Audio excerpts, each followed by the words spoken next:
Hello everyone, मैं राजू भंडारी आप सबका स्वागत करता हूं अपने चैनल इलेक्ट्रिकल अड्डा में। आज जो मैं आप सबके सामने जो नेक्स्ट वीडियो लेके आया हूं वो लेके आया हूं आप लोगों के लिए क्लास 12th की जो फिजिक्स है उसके इम्पॉर्टेंट टॉपिक्स लेके आया हूं 2025 के एग्ज़ाम के लिए। ठीक है, तो जैसा कि आप लोगों को पता होगा कि इससे पहले मैंने करवाए हैं सारे इम्पॉर्टेंट क्वेश्चंस। ठीक है, चैप्टर वाइज आपके प्रीवियस 5 ईयर के। ठीक है, और फिजिक्स में मैंने वो कंप्लीट करवा लिए हैं। हर क्वेश्चंस जो भी पिछले 5 ईयर में आए हैं वो सारे करवाए हैं और उनका सॉल्यूशन भी आप लोगों को करवाया है। ठीक है, तो वो सब आप लोगों ने देखे भी होंगे। ठीक, और जिन्होंने नहीं देखे हैं वो आप मेरी प्लेलिस्ट में जाके देख सकते हैं। फिजिक्स 2025 लिखा होगा, उसके अंदर बहुत सारी वीडियो आपको मिल जाएंगी। चैप्टर वाइज मैंने सारे इंपॉर्टेंट क्वेश्चन आप लोगों को करवा रखे हैं। ठीक है, उसके बाद भी बहुत से बच्चों के कमेंट आ रहे थे कि इंपॉर्टेंट टॉपिक्स के ऊपर वीडियो बनाने के लिए। ठीक, तो इसलिए मैंने सोचा कि एक वीडियो इसके ऊपर भी बनाया जाए कि जो इम्पॉर्टेंट टॉपिक्स हैं आपके फिजिक्स के लिए, ठीक है, उनके ऊपर एक वीडियो बना लूँ। ठीक, तो इस वीडियो में मैं फर्स्ट पार्ट के जितने भी इम्पॉर्टेंट टॉपिक्स होंगे वो कवर करूँगा। ठीक है, तो और इसके बाद एक सेकंड वीडियो बनाऊंगा जिसमें सेकंड चैप्टर सेकंड बुक के जो इम्पॉर्टेंट क्वेश्चन लाइट के बाद मतलब लाइट चैप्टर से जितने भी इम्पॉर्टेंट टॉपिक्स होंगे उनके ऊपर एक वीडियो बना लूँगा। ठीक है, तो बस अब आप लोगों का काम है पढ़ना।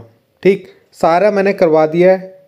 जितने भी इम्पॉर्टेंट क्वेश्चंस आपके आ रहे हैं, जितने भी मैंने आप लोगों को करवाए ना, प्रीवियस 5 ईयर के करवाए हैं, 2 सैम्पल पेपर करवाए हैं।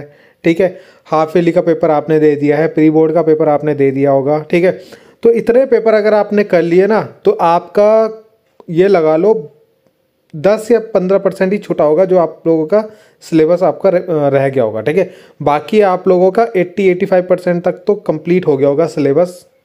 ठीक, तो अगर आप लोगों ने इतने क्वेश्चन कर लिए हैं, ठीक, तो इससे आप लोगों के अच्छे से अच्छे नंबर आ सकते हैं। ठीक है, अभी भी ऐसे बच्चे हैं जिन्होंने अभी तक कुछ नहीं पढ़ा है तो उन लोगों को ये जो इंपॉर्टेंट टॉपिक मैं बता रहा हूँ इन टॉपिक्स को तो आपको पढ़ना ही पढ़ना है। ठीक है, जितने भी मैं इंपॉर्टेंट टॉपिक्स इस वीडियो में बताऊंगा या नेक्स्ट वीडियो में बताऊंगा, इतने टॉपिक आप लोगों को पढ़ने हैं और कोशिश करना कि जो मैंने प्रीवियस 5 ईयर के क्वेश्चन कराए हैं वो भी आप लोग करिए। ठीक है, जितने भी बच्चों का जितना भी सिलेबस कंप्लीट हुआ है, ठीक है, प्लीज़ मेरे को कमेंट करना आप लोगों का कितना सिलेबस कंप्लीट हुआ है। 70% हुआ है या 60% हुआ है, 50% हुआ है, 80% हो गया, 100% हो गया। ठीक है, तो इसके ऊपर कमेंट जरूर करना, इससे मेरे को आइडिया मिल जाएगा कि बच्चों ने कितना कितना अभी तक पढ़ा है। ठीक है, उसी हिसाब से मैं आगे की जो वीडियो है, अब जो 10-12 दिन हमारे पास बचे हैं, ठीक है, उस वीडियो में कवर करूँगा। ठीक है, मतलब जो भी इंपॉर्टेंट क्वेश्चंस होंगे उन वीडियोस में लाने की कोशिश करूँगा। पहले जो मैंने प्रीवियस 5 ईयर के करे हैं केवल वही आप लोग करें। ठीक है, पहले तो वो ज़रूर उन सब क्वेश्चन को जो है उन लोग उस सारे क्वेश्चन को कंप्लीट कीजिए। ठीक है, तभी हम लोग आगे जो है जितने भी इंपॉर्टेंट क्वेश्चन और रह गए हैं वो आप लोगों को करवाऊँगा।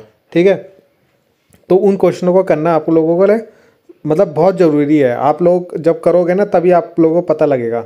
ठीक है, किस तरीके से पेपर आता है एग्ज़ाम में। ठीक है, और आप लोगों को उसका बेनिफिट दिखेगा एग्ज़ाम की जब आप एग्ज़ाम देने जाओगे।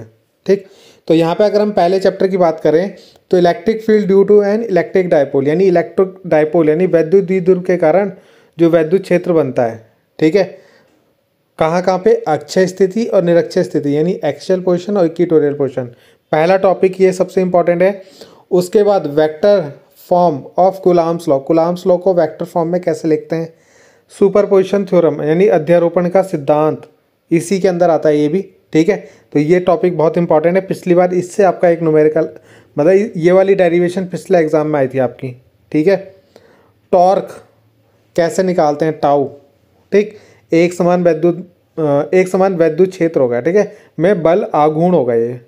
ठीक है, में बल आघूर्ण निकालना है यानी आपको टॉर्क निकालना है। Torque in on dipole in uniform electric field, ये भी इंपॉर्टेंट टॉपिक है आपका। उसके बाद आपको गॉस थ्योरम आनी है और उसकी एप्लीकेशन क्या क्या है वो आप लोगों को पढ़नी है। ठीक है, जैसे कि एक एप्लीकेशन ये है कि इनफाइनाइट चार्ज वायर है आपके पास। ठीक है, उसके कारण जो इलेक्ट्रिक फील्ड बनेगा, ठीक है, वो आपको यहाँ पे वो वाली डेरिवेशन है आपकी, अनंत लंबाई की आवेशित तार के कारण वैद्युत क्षेत्र। ठीक है, जितने टॉपिक मैं बता रहा हूँ इनको टिक जरूर मार लेना, इनको तो आपको पढ़ना ही पढ़ना है। ठीक है, potential energy due to electric dipole यानी इलेक्ट्रिक डायपोल के कारण जो पोटेंशियल एनर्जी होती है, ठीक है, वो आपको निकालनी है। और मोर देन 2 चार्जेस अगर होंगे तो उसके कारण क्या पोटेंशियल एनर्जी होती है वो भी आपको निकालना है। इक्वी पोटेंशियल सरफेस और उसकी प्रॉपर्टी, समविभव पृष्ठ क्या होते हैं उसके गुण आप लोगों को पढ़ने हैं, ठीक है। उसके बाद capacitor due to parallel plate capacitor, ठीक है, समांतर पट्ट संधारित्र के कारण धारिता, ये वाली डेरिवेशन आपको करनी है। और इसके अंदर अगर आपका डाइलेक्ट्रिक भरा है तो उसके कारण भी आपको करनी है, ठीक है, यानी एक डाइलेक्ट्रिक वाली होगी और एक बिना डाइलेक्ट्रिक वाली होगी, तो दोनों आप लोगों को पढ़नी है। एनर्जी स्टोर इन कैपेसिटर, संधारित्र में संचित धारा और संचित ऊर्जा, ये डेरिवेशन आपको करनी है। कौन कौन से फैक्टर हैं जो कैपेसिटेंस को इफेक्ट करते हैं ये आप लोगों को पढ़ना है। व्हीट स्टोन ब्रिज के न्यूमेरिकल जो इसमें कैपेसिटर के आते हैं ना सीरीज पैरेलल के, वो आप लोगों को पढ़ना है। व्हीट स्टोन ब्रिज को कैसे प्रूव करते हैं, ठीक। Relation between I and V D, बहुत ही ज़्यादा इंपॉर्टेंट टॉपिक है, सबसे इंपॉर्टेंट टॉपिक है, तो एग्जाम में आता ही आता है। वैद्युत धारा और अनुगमन वेग में संबंध, ओम के नियम की उत्पत्ति, देखो बहुत इंपॉर्टेंट है। Effect of temperature on resistivity and conductivity of a conductor, यानी कंडक्टर की रजिस्टिविटी और कंडक्टिविटी में टेम्परेचर का क्या इफेक्ट पड़ता है। ऐसे आप सेमीकंडक्टर का भी याद रख सकते हो और इंडक्टर का भी याद रख सकते हो, इंसुलेटर का भी याद रख सकते हो कि टेम्परेचर बढ़ाने पे सेमीकंडक्टर के रजिस्टिविटी और कंडक्टिविटी में क्या फ़र्क पड़ता है, इंसुलेटर की कंडक्टिविटी और रजिस्टिविटी में क्या फ़र्क पड़ता है। अगला किर्चॉफ लॉ, बहुत ज़्यादा इंपॉर्टेंट है, ठीक है। व्हीट स्टोन ब्रिज, ये भी बहुत इंपॉर्टेंट है, प्रूफ करने के लिए भी आता है कि किर्चॉफ लॉ से व्हीट स्टोन ब्रिज को प्रूफ कीजिए, ठीक है। तो एक न्यूमेरिकल ये आपका मतलब न्यूमेरिकल आता है इसमें, और थ्योरी भी आ सकती है आपकी। बायोट-सैफर्ट लॉ, उसकी एप्लीकेशन, जैसे सेंटर पे मैग्नेटिक फील्ड निकालना है, एक्सिस पे मैग्नेटिक फील्ड निकालना है, यानी अक्ष पर और केंद्र पर अक्ष पर चुंबकीय क्षेत्र निकालना। एम्पेयर्स लॉ क्या होता है, लॉरेंज फोर्स क्या होता है, ठीक है।